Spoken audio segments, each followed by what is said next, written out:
ke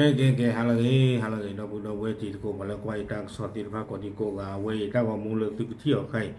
mi we da pa le ti kwa we da pa ti khu chi tu no lo te ni ya yi chu da ba lo ka mi a to khu ko te de blo lo no sa tho le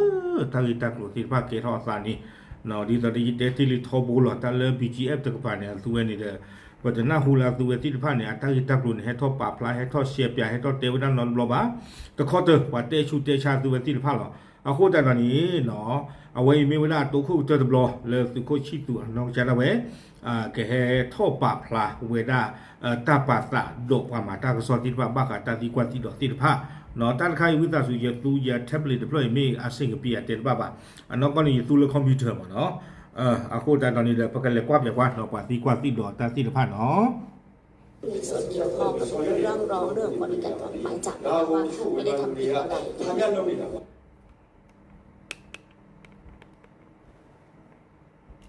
ท่านทิตู่เองถูกกล่าวหาว่าเกี่ยวข้องกับทางกระบวนการ call center เหล่านี้ค่ะแล้วก็เลยถ้าที่กว่าปุยเนี่ยอุดมกว่ากระตุกโกรธตั้งกันเนาะกว่ากระตุกโกรธตั้งกันเนี่ยแต่อยู่พาบ้านเนี่ยเนาะโคตรตอนนี้เดี๋ยวจะเลิกโอเคเปิดกันเลยกันนับอย่างว่าเนาะมาชาวว่ากันยอดเศรษฐภัยคนนี้เราดูจอบแต่ประดัวดูอันแต่เวลากันชุดหลีละอันนี้ว่าก็พอนะคนในแนวนี้เนี่ยแต่เชฟยาเต็มยาทางเศรษฐภัยดีแล้วมั้งไม่ตับเลยผัดด้วยเนาะบ้ามดีแหละวันนี้บ้านเลยตามมาเช้าปากยอมไม่กี่เนาะตักรถตักจีไม่กี่เลี้ยกิตปัสเสดียาวะยิ่งเตบูยานี่ปัสเสมดีเลยนี่ปัสเสเลยยิ่งงานหล่อเขาโค้งมาเนาะแล้ววันนี้ที่ทุกชิโคกันนี่ยานี่วันนี้หมอกวนมือบ้านเลยที่ก็แค่มาคือทบสอบทบตาเลยก็กูตาล้อมเนาะแกมาคือทบสอบทบเลยก็กูตาล้อมนี่กวนมือบ้าโอ้ยกวนมือนี่ให้มาไว้ข้างนี้ยัดแท้กุมนี่นี่ให้มาไว้นี่เอาไว้นี่ไว้เลิกเอาไว้นี่ปีเนี่ยสุยะนี่เอาไว้เลิกปีเนี่ยสุยะเลิกสุยะเล่นยาตะบลอนนี่หมอเนาะสุยะเล่นยาตะบลอนนี่ไว้บ้านเลยตาที่เราไว้เขาโคตาสุโรดาไม่มีดอกเอาไว้ที่ก็ให้เบลอหลอดจีเอาไว้นี่เลยปกติเลยเอาไว้นี่ยินดีเนี่ยนะมุกก็มันเสียงบ่เลยเนาะเอาไว้แต่ยังเว้นเอาไว้นี่ตู้รถตัดตู้รถอย่าตีรถหดแค่เอาไว้นี่อย่ามาโอ้แค่นี่ตู้รถตัดเชิงต้นนี่อัตยี่ว่าเอาไว้ให้กี่แล้วตึกรถชิคุยกูเป็นหนังตีให้กี่นี่เพื่อนนี่ไปแล้วอังเงาโอ้ขี้คอแต่ที่พันนี่เอาไว้เพดามานั่นนี่ป้าคือเดินตัดรถตัดจีตาลิตาลอนี่Hawa wada imine phado phatolo hawa wada imine lo oda ne jani mera panga lo hokko pholo jani yanga lo hokko lo yeme ba kwa ne yanga lo hokko ne yokko tai ka ne kene phe wone yekla khukla taklo lo agta kene pwe ne ma do ba oda ne de lo tni nya I ta me to le ame to ti pa ne de ye pa phlaro ta kheta ya oda ye sip le ba wone wa ma ta ka cho pho do yeตักคือเสียบเลยที่ที่เราเนาะก็คือขอบคุณนะครับที่ถามประเด็นนี้ก็คืออยากจะเล่าให้ฟังว่าเอาไว้ที่เราจะเตือนหรอเนาะประเด็นที่เขาถูกพาดพิงว่ากระตุกโกรธที่ได้ไรจากนั้นหรอเตยโยมุนเนาะการพนันออนไลน์ต่างๆเรียกกันน้ำอย่างว่าเขามีเอาไว้กระตุกโกรธที่คือได้ที่ว่าตัวผู้ชี้ตู่อัตราเตะให้มันเกิดมาเนาะเอาไว้ดูที่ยาเกี่ยวได้ความมาตั้งโซนอยู่ตะกบะในปีผู้ให้เช่าที่ดินนะครับเพราะว่าในปี 2018 เนี่ยครับตัวรัฐบาลพม่าเนี่ยการเข้ามาของยาไตเนี่ยได้รับสัมปทานได้รับการอนุมัติจากตัวรัฐบาลนิปิดอจากพม่าขณะเดียวกันมันมีการทำงานของคณะกรรมการประสานความร่วมมือด้านเศรษฐกิจนะครับก็มาส่งเสริมให้มีการพัฒนาพื้นที่แถวนี้ครับในช่วงเริ่มต้นนะครับการทำงานเป็นไปอย่างถูกต้องตามกฎหมายทุกอย่างในช่วงปี 2018 ที่เริ่มต้นแล้วก็ยาไตเข้ามาเช่าที่ต่างๆเนี่ยครับซึ่งเขาบอกว่าถ้ากำไรที่เขาได้ค่าเช่าที่1 เอเคอร์อยู่ที่ประมาณ 50,000 บาทไม่เกิน 100,000 บาทด้วยซ้ำเขาก็ได้อยู่แค่นี้แต่ว่าหลังจากนั้นสิ่งที่มันปรากฏก็คือว่าหลังสถานการณ์โควิด -19 ครับผู้เช่าตึกต่างๆเริ่มทำการเขาเรียกการหลอกลวงทางออนไลน์แล้วเขามาทราบแล้วทำให้เขาเสื่อมเสียชื่อเสียงด้วยซึ่งเขาอยากจะยืนยันว่าเขาไม่ได้เกี่ยวข้องกับไม่ไม่น่าตากระตุนแล้วตัวก็ชี้ตัวกระตุนได้มาก่อนหรือเปล่ายอกหรอกเนาะแล้วเขามารู้ทีหลังว่าเขาพูดแต่ตอนนี้แล้วรู้แล้วกันหรอเรากว่ากระตุนที่ได้อยู่ดอ เรื่อง เอาได้สุโขชิสุตากระ เขา ตุ ก็ น เลยบอก ครับ อยากจะขอบคุณนัก พาลุเลยอย่างเงี้ย ถามคำถามนี้แล้วก็ เดี๋ยวเว้ยไม่ได้รวมว่าจิบหรือว่าเป็นสุโขชิสุ ให้เขาได้ เล ชี้ ย แจงเรื่องนี้ มีเวลาตัวคู่เจอตำรวจเราเว้ยให้ปากพระก็ตาที่ เขาได้ดำเนินการยังไงต่อบ้าง Sa kalian tinggal dari suatu tempat, berada apa regler negara ma buat saya dari tempat di lain. ไม่ตะเคลื่อนแล้ววันนี้หน่อยโอ๊ตติดเจ๋วเด็แม่เพชรก็แม่เพชรตาที่กว่าอย่างมันก็คานี่หมอโอ๊ตติดคาจะแล้วนี่แล้วเอาวันนี้อยู่แต่ข้างเอาวันนี้ปาร์ตี้วะเนาะอยู่แต่ข้างปาร์ตี้นี่ ก็ขอเลยบอกรังสิมันโรมเนี่ยหรอ ข้ออย่างไม่อ่ะเนาะ การงานนี้หรอ เอาไว้ตอนนี้เลยมาปรับข้ออย่างนี้ยันนี่ยันโดที่กว่าภาษาที่นี่จะแล้วนี่น้อยเจอคานี่ไม่ยมากมาว่าก็จะเตะตับเลยตาตัวฟอโอเดเล่ยมากมาเลยมาดูแลน้อยคีไม่ยเลยมาตรอดปาราเลยก็จะเตะก้อนเนี่ยตุลตาบัดเถอะอย่าลูกว่าตาบัดพ่ออย่างนี้ไม่เลยมาดูคาเล่โอ้ตอนนี้ยันนี่ยันโดที่กว่าภาษาจันนี่ตะที่ไม่วิดอยังไม่เตะแค่ละตากตัวนี้ก็จะเต้นนี่เดี๋ยวโอเพเอาไว้เม็ดซอเอาไว้นี่ก็เชิญเนี่ยนี่เซอร์ชีลิมอนออันนี้เซอร์ชีเบลลี่เอาตอนนี้ยังไม่บักกว่านี่ก็จะเต้นเดียนี่โอ้เดี๋ยวเราดอปูเวลโอ้เดี๋ยวเราปูเวลเอาไว้แล้วก็จะเต้นตะปานังกินี่กว่าก็เปียวพูแล้วเท่าเลยบอกก็มาตรอดปาราเอาไว้นี่มาซีดาเกเอาไว้นี่เอาไว้ดาลาเอาไว้นี่เอาไว้เซลซองเอาไว้นี่มัวปามาซีเวque chỗ để thu được cái chỉ là mình để để lũ phong này cái sơ lọc ra cái thao thao ố lo cái mặt chờ ố cho lo nếu bây giờ ở đây gì đấy bà ở bên này lơ phát hiện này từ mặt xí lo ra từ bùa ở bên này chúng nó vào mặt ta cái shop thì được nó vào cái lo từ sắp ở bên này sẽ nhau lo mặt xí ở bên này hắc cái tờ ở bên đắc khăn xòa ở bên thịt lô ở bên nam bên này hắc cái tờ ở chỗ bên này là hành cái gì ấy bên này cha này cái chim nhau đi này là chim lỡ bên này ở bên trong ra để lỡ bên này lá số ở giờ lục phong nàyอยู่ลูกก็ลาชิว rồi cái đó gì kita mà chơi lên saya phát được ở bên này giờ mà ở bên này tôi có nằm mong số là phong này cái sơ đó gì lỡ ở bên này ở bên có cho tê ở bên plei băng ba đá chú giờ mà chơi vào phá anh này ta lấy giờ mà ta cổ ra giờ ô cái có chơi đến pha này đỡ lỡ giờ ta mà ta cổ giờ ô đỡ đọc bút đâu ta bắt sụp bắt sa ở bên có cho tên này ta cái đó là ta cái là có chơi ở bên này ba lỡ ở bên ta đặt ta chỉ ta mà ta rót pa ta cháo pa cái nhau này giờ bên này là tí qua vậy mà giờ này ta bắt sụp bắt sa ô giờ lẹ giờ này mấy pa mà ra giờ này mấy ở bên ta tí qua vậy này ở bên cái thửa đó giờ lỡว่าเราเมื่อปะพ่อยานี่มาได้ยานี่จะสาดมีวะจะสาดมือวะจะเตะต้นนี่มันเนาะใบสาดมีวะใบสาดมือวะเนาะแม่คือก่อนที่จะเข้าประเด็นคำถามนะอยากจะพูดเพิ่มเติมอีกนะครับว่าสุโขชิสุอาตากระตุปะพลากันมั้งพอมีว่าขาดตาพี่ตะโกมาตะโก ประเทศไทย เราเลยอยู่ตะกปะโอ้ เสนอชื่อ แต่คันนี้เป็นสิ่งอย่างหรอเนาะเลยที่จะก็เชื่อว่ารอถ้ามาที่ถ้ามาวอมดึงดาเกทอดเลย นะครับเพราะว่า เอาไว้บีเจหรือเปล่าลุมาเจโอ้แต่คันนี้ไม่หรอกโอ้เลยที่จะก็เชื่อเป็นหน้าหูหรอกบ้านนึกคนแต่เลยพอละมาที่ถ้าที่บ้านมาอยู่เลยนูเราพ่อเลยก็บุญเลยไว้ตีไปเลยเนาะบีเจไม่ได้มาเจอป่ะ ประเด็นที่2ก็คือว่าอะโคตรนั่นเนี่ยตาตุบ้านเนี่ยดูน่าเบื่อหรอกมั้งเนาะอะเขาไม่ได้เบอร์กี้อันนี้คืออะเขาไม่อยู่กับตัวเบอร์กี้ตัวที่ตัวตากับตัวนี่เด้อไม่ได้น้องมีป่ะเอาไว้ได้ตัวที่ตัวตากับตัวนี่เราปัดเตะกันได้เลยอยู่กลอดตะขาขอนี่หรอเนาะเอาไว้นี่ไม่ตาพี่ตะโกมันก็แล้วก็คิดดิอะโคตรเนี่ยเอาไว้น่าที่ตาตุบ้านนี่เด้อเขาไม่ได้เราเตะไว้ได้เด้อพี่เจอมาเจอตามาหมาหรอเจอนี่หมอลูกจ้างที่อยู่ในพม่าแล้วก็ค่าครอบครัวของดาราไทยแล้วก็เอาทรัพย์สินกลับมาแล้วกลับมาหนีอยู่ในพื้นที่พม่าแกก็ติดตามตัวมาให้กรณีของเคสที่คิดว่านักข่าวหลายคนคงจะได้ยินก็คือว่าเคสฆาตกรรมคนจีนในพื้นที่ชลบุรีแล้วก็เขาเอาศพมาทิ้งที่น้ำปิงแถวนครสวรรค์นะครับเคสเนี้ยหลังจากที่เจ้าหน้าที่ไทยประสานคนร้ายเขาหนีไปที่ช่องตาที่ทางพื้นที่ปะเต็งทางฝั่งทะเลกับหนีไปที่มันทะเลเขาก็เป็นคนติดตามให้กับผู้พันในมสนะครับ2คนก็พยายามติดตามแล้วก็ส่งมอบผู้ร้ายให้กับเจ้าหน้าที่ไทยเขาก็ช่วยเต็มที่นะครับเขาก็เลยรู้สึกว่าสิ่งที่มันเกิดกับเขาเนี่ย เขาก็พยายามช่วยทางการไทยเต็มที่แล้วทำไมต้องมาออกหมายจับเขาทำผิดตรงไหนครับเขาละเมิดกฎหมายข้อไหนเขาก็อยากจะถามอยากเรียกร้องไปทางรัฐบาลไทยยังไงไหมคะเพราะว่ายืนยันว่าไม่เกี่ยวข้องเรื่องนี้จะเรียกร้องไปที่รัฐบาลไทยแล้วกันเนี่ยพวกนี้เนี่ยแต่จับแต่ประโยชน์จะแหล่เราดูครอบครัวอันนี้นั่นตบากาดาแต่ตากเลยคนนี้เนี่ยแต่ประโยชน์ดีแล้วไม่เยอะแต่วันนี้ก็จับแต่ประโยชน์บ้าบุบ้าด้านนี้เดี๋ยวต่อเลยเอาไว้เปิดเมียวดีเอาไว้นี่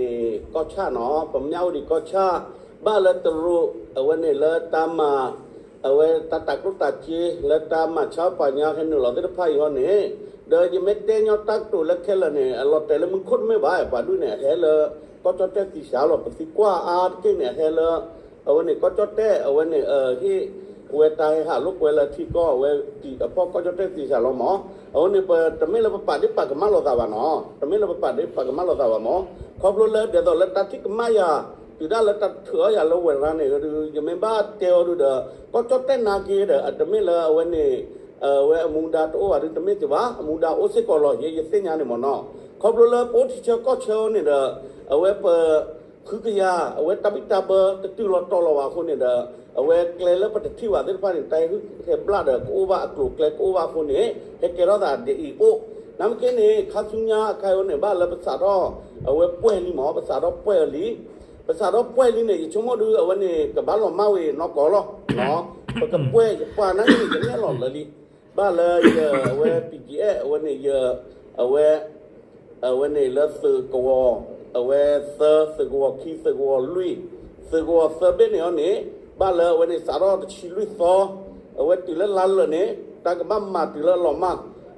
าดีว่าไม่โอ้เดี๋ยวนี้ปกบ้านเสมาครูเคลียร์เลยเนี่ยปัตอุปตุบ้านน้องปักเสมาตีละไว้เนี่ยบ้านเลยเอาไว้ตากรูตาเจตามาชาวปากย้อนเนี่ยซื้อตะบ้าตึกมาตะบ้าโอ้วันนี้ปกมาเนี่ยวันนี้เดี๋ยวไปฮิตตีละเอาไว้เนี่ยปามาตากระสอบเป็นเนี่ยเดี๋ยวไปเตะหน้าคู่เกเดี๋ยวไปที่โบก็ผูบ้านดีเลยไปไม่ได้มาจานี่วันนี้แล้วตากรูตาเจแล้วตามาชาวปากย้อนคนนี้เอาไว้ปกมาเนี่ยใครบักว่าเชื่อไหมเดี๋ยวตากรูตาแค่บักว่าเชื่อไหมเดี๋ยวตากรูตาแค่เนี่ยจะเล่เนี่ยน้องเตอเอาไว้เนี่ยรำตีเว้เอาไว้ตามาเตะไว้มีอุปริน้องขี้บ้านละสูคลาวเดี๋ยวตาขี้ปกมาละวะปกติที่พ่ายโอเปเนี่ยปัญญาละก็กล้วยเนี่ยตากอตาเขียวเนี่ยพอดูเป็นเตสิซิมาหมอเนาะพอเปิดเอาไว้เนี่ยเปิดที่ว่าก็ดูเปิดเล่เดี๋ยวปะที่ก็บ้าเปิดเล่เดี๋ยวปะก็เอาไว้เนี่ยที่ก็พอลีบ้านั่นนับเปิดเสียเราเนี่ยเนาะโอเคเอาไว้นี่แกอยากจะบอกว่าอย่างนี้ครับว่าเอาไว้นี่แกขอยืนยันว่าเขาเนี่ยดีกว่าที่กว้างเนี่ยอันนั้นก็นี่เลยเอาไว้ได้บ้าขาดคนพวกนี้กว่าถูท่อลินเล่เนาะเลยกว่ากับพ่อจีจานี่ไม่ถือว่าชิดูกับปากแล้วจีจาเนี่ยเอาไว้สิเชื่อตลุดว่าแบบบ้านนั้นกี่หรอแต่บ้านนั้นเรามีเนาะเอาไว้สิเชื่อกันได้กี่ไว้ตาวิเลยกี่เท่าตาลิสตอนนั้นก็ใครอีกเนาะเดี๋ยวไว้ได้เลยปกว่าที่บุกก็พูอัตตาตมูอัตตาบักกุบ้าก่อนเนี่ยก็ช็อตเลยเราก็ปกติว่าตะเก็บบ้าจีจานี่คอมยานีเดที่วิดาตาพูดต่างวันละกี่ภาษาที่พันมีตาลาเรดูหรอด้วยเพราะว่าคนพวกนี้เขาถือวีซ่าไทยแล้วเดินทางมาทางช่องทางประเทศไทยขณะเดียวกันเราก็ต้องยอมรับในความหละหลวมเพราะว่าช่องทางธรรมชาติมันมีหลายช่องทางแล้วก็มันก็จะมีจุดที่คนเหล่านี้เข้ามาได้อยู่แล้วนะครับซึ่งอันนี้ก็ต้องยอมรับว่าบางทีเราก็หละหลวมเรื่องความปลอดภัยของชายแดนนะครับแต่ว่าณตอนนี้เนี่ยเขาได้สั่งทหารทั้งหมดแล้วว่าตั้งแต่วันที่14กุมภาพันธ์จนถึงสิ้นเดือนนี้เนี่ยครับจะต้องกวาดล้างสิ่งเหล่านี้ทั้งหมดซึ่งมีการสั่งชุดปฏิบัติการควบคุมของ3ชุดควบคุมนะครับก็คือชุดควบคุมที่2 3 4เนี่ยมีการสั่งการแล้วว่าให้ปฏิบัติการกวาดล้างให้เสร็จภายในวันที่สิ้นเดือนกุมภาพันธ์นี้ครับเพราะอะไรเพราะว่าประชาชนของเราเนี่ยล้านคนที่อยู่ในพื้นที่ชายแดนในเขตเมียวดีเนี่ยครับได้รับผลกระทบประเด็นที่1คือเรื่องการตัดกระแสไฟซึ่งชาวบ้านไม่มีไฟใช้ประเด็นที่2ก็คือการตัดน้ำมันที่จะส่งเข้ามายังพื้นที่ครับชาวบ้านก็ได้รับผลกระทบซึ่งสิ่งเหล่านี้ทำให้ชาวบ้านได้รับผลกระทบดังนั้นเราจะไม่เอาประชาชนของเราต้องมาแลกกับ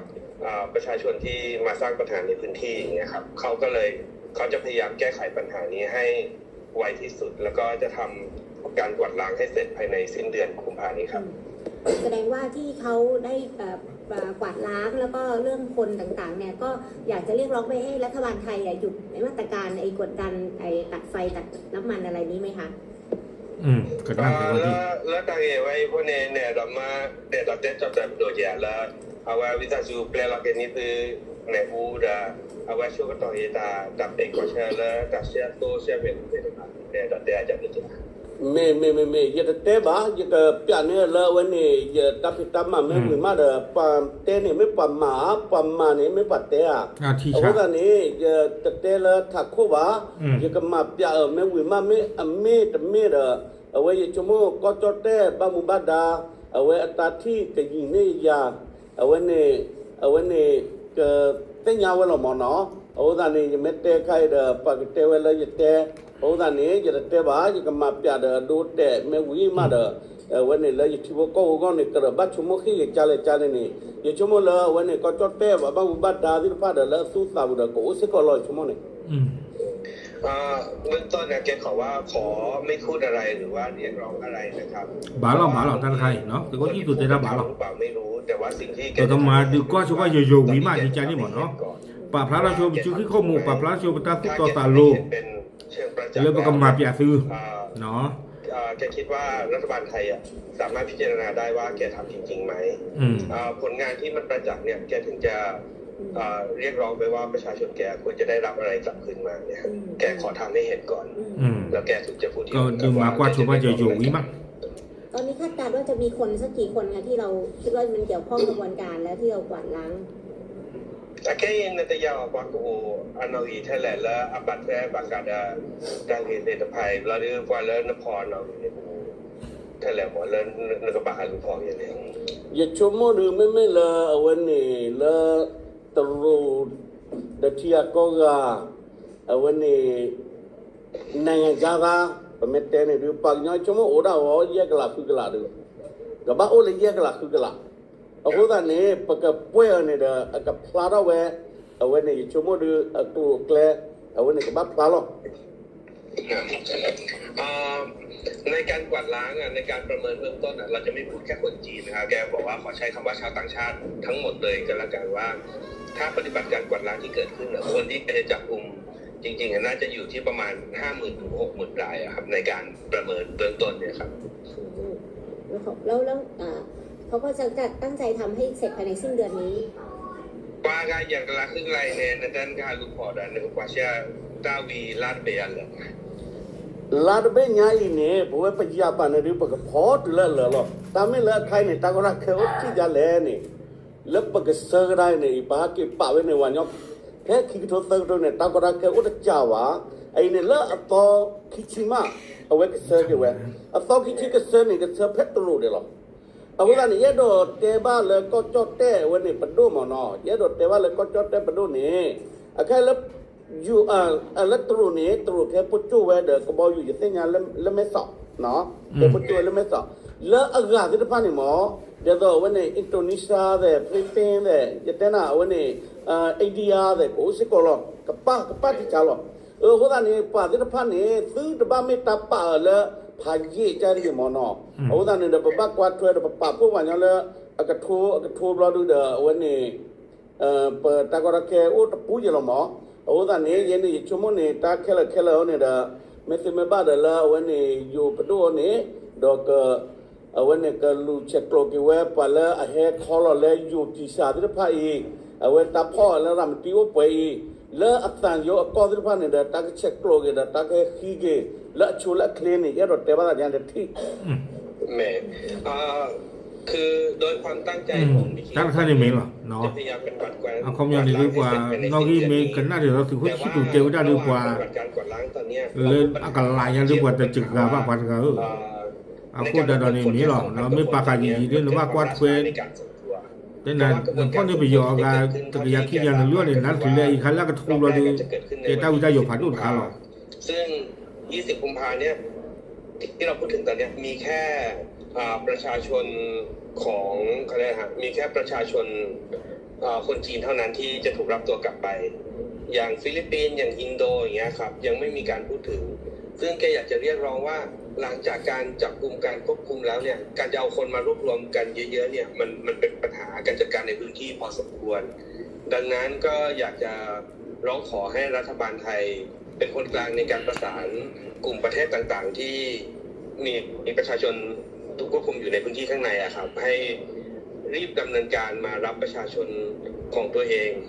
โดยการประสานผ่านสถานทูตต่างๆนะอยากจะร้องขอให้รัฐบาลไทยช่วยประสานในส่วนนี้ด้วยครับ วันนี้ได้พบกับรัฐมนตรีของจีนไหมคะแล้วได้คุยอะไรกันไหมAwak katanya kira terlalu